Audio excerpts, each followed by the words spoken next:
Good evening and welcome to TC Network. I am Tingni Tim Hoki bringing you today's news.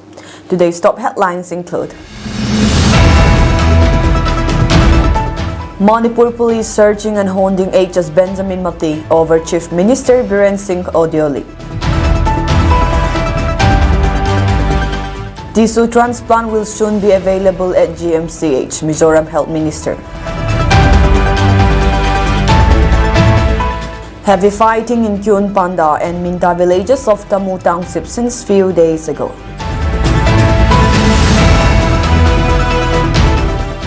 News in details. The Kuki Organization for Human Rights Trust, Kohur, on Thursday claimed that the Manipur police has been searching for and hounding its chairman, HS Benjamin Mate, over the audio leak of Chief Minister of Manipur and Biren Singh. Strongly condemning the actions of the Manipur police, Kohur stated in a release that such acts of witch hunting by the police only expose the guilty actions of their superiors. In a release issued on Thursday, Kohur stated that they will not stop until the orchestrators of the ethnic cleansing program are given a befitting punishment and justice is delivered to all the innocent people who have lost their lives. Kohur reminded the Manipur police that, as per the direction of the Supreme Court of India, the leaked tapes of Biren Singh were submitted to a laboratory for authenticity proof. The results of this examination were handed over to the Honorable Supreme Court in a sealed cover on January 23, 2025. Despite knowing this, the Manipur police has been looking for HS Benjamin Mate, the petitioner in the Supreme Court case, under the pretext of taking statements on how he obtained the tapes, the release stated. Kohur further mentioned that the Supreme Court has already been informed about this act of the Manipur police by senior advocate Prashan Bhushan. The release stated that the leaked audio tape was taken to the Supreme Court only after it went viral on all social media platforms. Even national media outlets reported the news much before it was presented as evidence before the court. The hounding of an activist for doing so only exposes the tyranny of those in power over the citizens of the state. Therefore, this act of hounding the petitioner and intimidating his wife and children by the Manipur police goes against the law, the release stated. Kohur also stated that they will take all necessary legal actions against the Manipur police in general and against the officers in charge of the Churachandpur police station and Tengnapal police station in particular. If the Manipur police really wants to know how the audio tapes were leaked, they should interrogate the Chief Minister himself, as he knows who was with him during his confession, the release added. Tissue transplantation will soon be available at the state-run Joram Medical College and Hospital, GMCH, marking a new chapter in Mizoram's public healthcare services, Health Minister Larinpui said on Thursday. Tissue transplantation will soon be available at the state-run Joram Medical College and Hospital, GMCH, marking a new chapter in Mizoram's public healthcare services, Health Minister Larinpui said on Thursday. Addressing a party meeting in South Mizoram's Lunglei town, she said the necessary arrangements were being met with the support of the National Organ and Tissue Transplant Organization, NOTO. A transplant coordinator, consultant and other staffers are being appointed, she says. We have also arranged an operation theater at GMCH and the required license is awaited, she added. After the license is obtained, medical experts will come from other states to do kidney and heart transplantation here, the minister said. While the heart transplant costs around Rs 9 lakh in two private hospitals in Aijo, it will cost only Rs 1 lakh at GMCH, she said. The government had on Wednesday turned the Joram Medical College Society into a fully state-owned institution. It was rechristened as Joram Medical College and Hospital. Larinpui said the government was making efforts to resolve the shortage of doctors and healthcare workers in the state. She said that steps were being taken to recruit 100 healthcare workers. Tangkhul civil society organizations have written to the Chief Minister of Manipur and Biren Singh requesting the cancellation of the transfer order of Juiringla Kengo IAS, the Deputy Commissioner of Ukhrul District, Manipur. The letter was jointly submitted on January 29 by the following organizations: Tangkhul Naga Long, Tangkhul Naga Awungalong, Tangkhul Naga Headsmen Association, Tangkhul Naga Wungnao Long, Tangkhul Katamnao Saklong, Tangkhul Sanolong, and Tangkhul Mayer Ngalalong. The CSOs requested the Chief Minister to cancel the transfer order of Juringla Kengo and retain her for at least 2 more years. The CSO stated that there is growing public pressure in favor of the immediate cancellation of Juringla Kengo's transfer order. We request the Liberty to highlight her outstanding public service and leadership as Deputy Commissioner of Ukhrul District due to her humane and no-nonsense approach in handling her public and official responsibilities, the CSOs wrote. The letter further emphasized that the public of Ukhrul District has greatly benefited from having Juringla Kengo as a highly effective and efficient Deputy Commissioner. On January 20, the Governor of Manipur issued an order regarding the transfer and posting of 60 officers in Manipur. Meanwhile, the Kuki Students Organization Ukhrul has also expressed strong opposition to the transfer order of Kengo Juringla. In a release issued on Thursday, Hauneo Baite, General Secretary of KSO Ukhrul, stated that at a time when Manipur is grappling with an ethnic crisis and widespread turmoil, Juringla Kengo's leadership has been instrumental in ensuring the safety and security of the people of Ukhrul. Under her administration, the district has navigated these challenging times with resilience and stability, he added. In the interest of the local community, KSO urged the concerned authorities to revoke the transfer order and allow Kengo Juringla to continue serving the district during this crucial period. The Governor of Manipur has issued the transfer and posting order for 60 officers on January 28. Among the officers, the Deputy Commissioner of Ukhrul has been reassigned to the position of Secretary Science and Technology and Special Secretary Health and Family Welfare. Under the aegis of Sri Rajendra Narayan Das IPS, IG CRPF MNN Sector, and Sri Manish Kumar Sacher, DIG Operation KPI, and under the overall supervision of Sri Mukesh Tetterway, Second in Command, the 112th Battalion CRPF organized a civic action program at Tapau Kuki Village, KPI District under AOR of G/112th Battalion CRPF on 31/1/2025 to extend and create an atmosphere of goodwill and positive relationship with the local people and address the needs of local villagers. The program was attended by the village chief Pu Lin Khumang Chongloy and village authority members in the presence of Sri Mukesh Tetterway, Second in Command, 112th Battalion, Sri JP Singh, Second in Command, Sri Thangkhuchon Haukip, Additional SP Chinapati, Sri Rajendra Prasad Raigar, Deputy Commandant, and Sri T.S. Baite, Assistant Commandant, as well as Officer Commanding of G112, Inspector Diwan Singh Adhikari. About 250 villagers attended the program. The village chief expressed his gratitude to 112th Battalion CRPF for ensuring stability and safety in the area. He also highlighted the importance of maintaining stronger relations between central forces and local communities. He also appealed to the CRPF officers for ensuring peace and tranquility in the areas as a neutral force and also assured help and support for the CRPF if any they can in near future. Speaking on the occasion, Second in Command of 112th Battalion CRPF stated that CRPF will always try to strengthen relations with local communities. He also expressed his gratitude to the village chief or village authority members and all villagers of Tapau Kuki for sparing their precious time for the successful conduct of the program. During the program, sport items, football and volleyball with nets, syntax, flexi pipes, solar lamps, school bags, dustbins, etc. were distributed to the needy villagers or beneficiaries. A Kuki cultural dance or solos were also performed or sung by local youth club members of the Tapau Kuki village. Today we have organized civic action program in the deployment of G112 AOR Tapau Kuki village. We have provided utility items like syntax, solar lights, sports items and other utility items to the needy people of this village. We have organized such program in many villages of Kankoki district and village people are very happy and they showed their appreciation and gratitude to the 112 battalion. As you know, this program was on the aegis of IGP MN sector and in the guidance of DIGP KPI and the overall supervision of Commandant 112 battalion.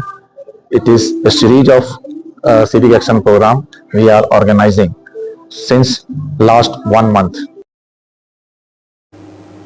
Local villagers also expressed their gratitude to the Commandant 112th Battalion and Company Commander of G112th Battalion for organizing this CAP. They also praised 112th Battalion CRPF for carrying out such people-friendly initiatives in the area. Manipur Assembly Speaker T.H. Satyabrata Singh had met Union Home Minister Amit Shah in New Delhi a few days ago and is likely to meet him again soon. Political circles in Manipur are rife with speculations that the Congress and the NPP, besides some other legislators, may bring in a no-confidence motion against the Biren Singh government in the ensuing State Assembly session slated within less than 2 weeks from now. Manipur Assembly Speaker T.H. Satyabrata Singh had met Union Home Minister Amit Shah in New Delhi a few days ago and is likely to meet him again soon. What transpired in the meeting is not known, but it is likely the pros and cons of any possible move to oust Biren Singh may have been discussed. The opposition aside, some ruling BJP legislators too have been waiting in the wings for long now to see a leadership change in the state, particularly since the start of the ethnic violence in the state. More than 20 months after the violence began on May 3, 2023, Manipur still is not peaceful, with the 10 Kuki-Zo legislators unable to come to the valley to attend the assembly sessions. BJP Northeast in charge Sambit Patra is likely to arrive in Imphal soon to take stock of the situation. Manipur police arrested 2 alleged members of the Volunteers Welfare Fund organizations during an anti-extortion operation in Imphal West District. The suspects, identified as Yung Lembam Kelen Singh 40 and Huidrom Langambam Singh 30, were arrested in the Sagolban Tira area while allegedly attempting to extort money from local residents. Police recovered 2 mobile phones, a lock and key, and a demand note during the arrest. The suspects are believed to be active members of the organization's extortion network operating throughout the Imphal area. In a separate operation the same day, security forces conducting searches in the Kakching district discovered a major weapons case in the foothills of Jairel Kunau Hill. The arsenal included an assault rifle, a 5 kg improvised explosive device, multiple grenades, and tactical equipment. The seizure met near Wangu police station also yielded a 9mm pistol with an empty magazine, smoke cells, tear gas, grenades, and military gear including a bulletproof vest and helmet. These operations are part of ongoing security measures across Manipur's Hill and Bailey districts. A female Myanmar national notorious for her involvement in drug trafficking has been recaptured after escaping from Mizoram's Central Jail, Aizawl and Champhai District Jail on 2 separate occasions.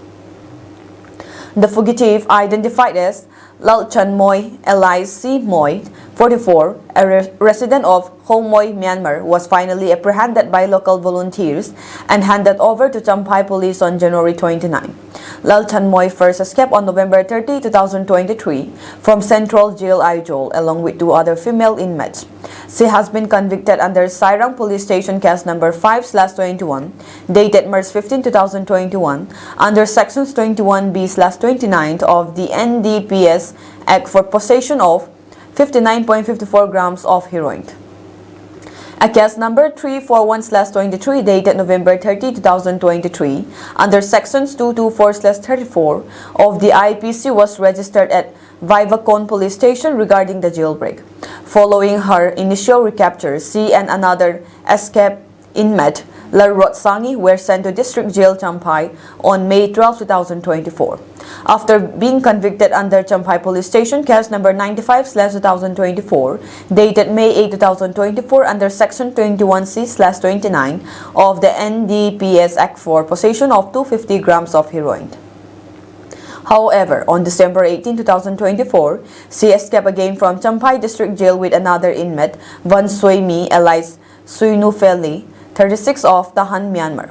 A new case, Champhai PS case number 254/2024, dated December 18, 2024, was registered under Section 262/35 of the BNS Act. Lal Chanmoy is a high-profile under-trial prisoner with multiple drug-related cases registered against her under the NDPS Act. Her latest recapture was made possible due to the cooperation of various agencies, including the Mizo Police, the Excise and Narcotics Department, Sub-Headquarters YMA Champhai, and groups from Myanmar who worked tirelessly to track and detain her. Law enforcement agencies have reiterated their commitment to preventing such incidents and ensuring that notorious criminals remain behind bars.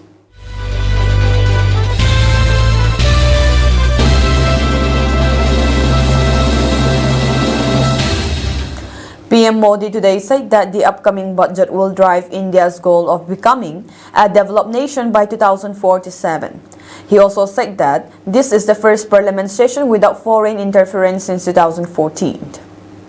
Prime Minister Narendra Modi, in a dig at the opposition ahead of Parliament's budget session on Friday, said this is the first time since 2014 when no attempt from abroad was made to stroke trouble in India before the start of the session.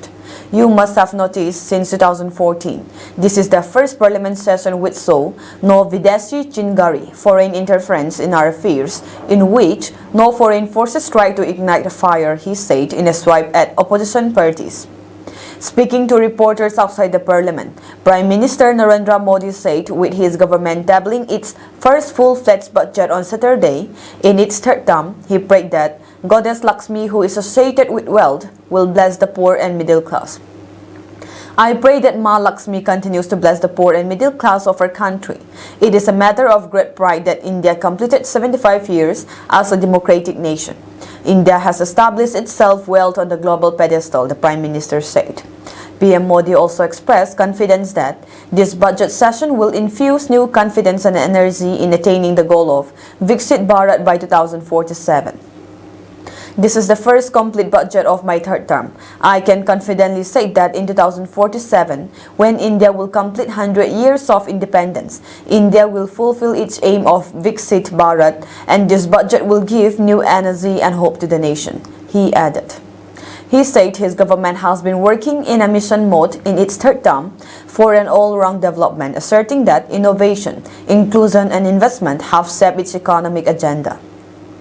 In the third term, we will focus on India's all-round development. We are moving ahead on mission mode. Innovation, inclusion, and investment form the base of our economic activity, PM Modi said. In this session of Parliament, many historic bills and amendments will be discussed. After due and detailed discussions, this will be formed into laws. Especially Nari Shakti and women empowerment will be the center of focus. Reform, perform, and transform will be our second area of focus, he added. The budget session begins in the Parliament on Friday. Finance Minister Nirmala Sitharaman will present the general budget on Saturday. The Finance Minister will table the economic survey on Friday, when both Lok Sabha and Rajya Sabha will convene briefly after the President's address. Lok Sabha has provisionally allotted 2 days for discussion on the motion of thanks to the President's address, while Rajya Sabha has earmarked 3 days for the debate. Parliamentary Affairs Minister Kiran Rijiju convened a meeting of floor leaders of political parties in Parliament to ensure smooth functioning of the budget session. The first part of the budget session will have 9 sittings from January 31 to February 13th. Parliament will then break for recess to examine the budget proposals on February 13 and meet again on March 10 to discuss the demands for grants of various ministries and complete the budgetary process. The session will conclude on April 4. The entire budget session will have 27 sittings.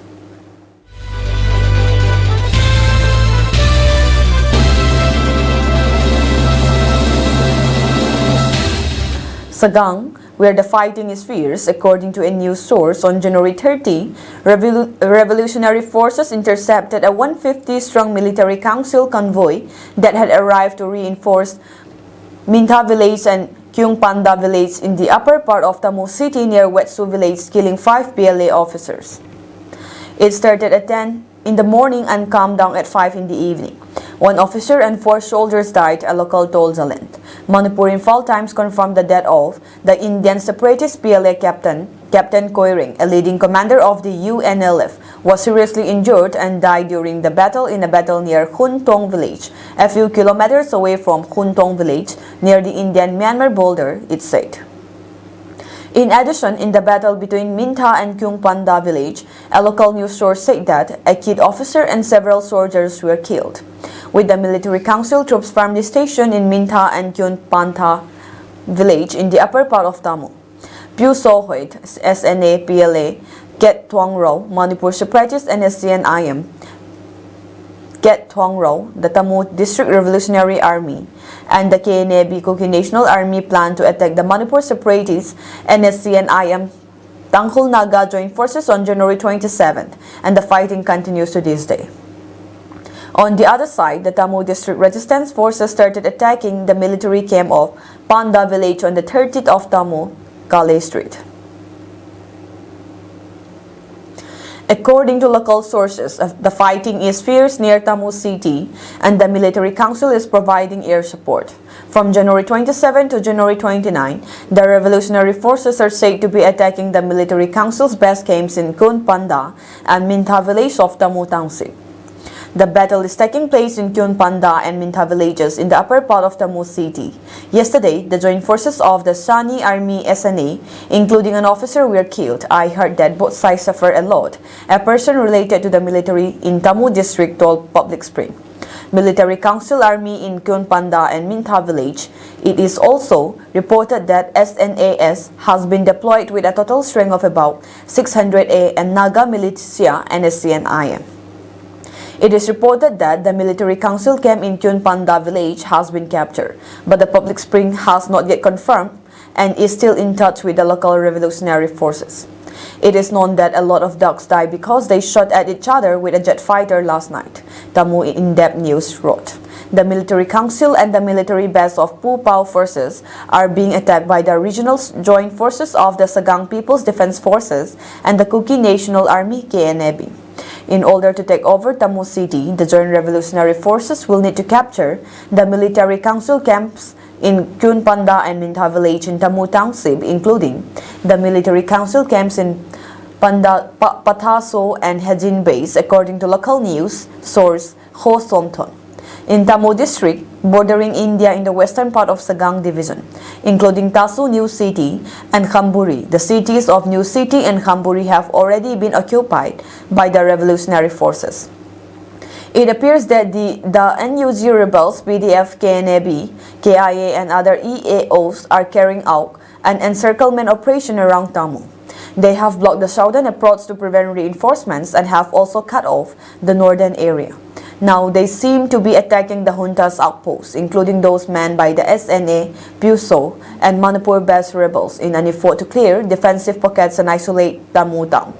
Tamu, as we all know, is strategically important for both the junta and the pro-democracy government. The fighting is still ongoing, and we may see even more intense clashes in the coming days.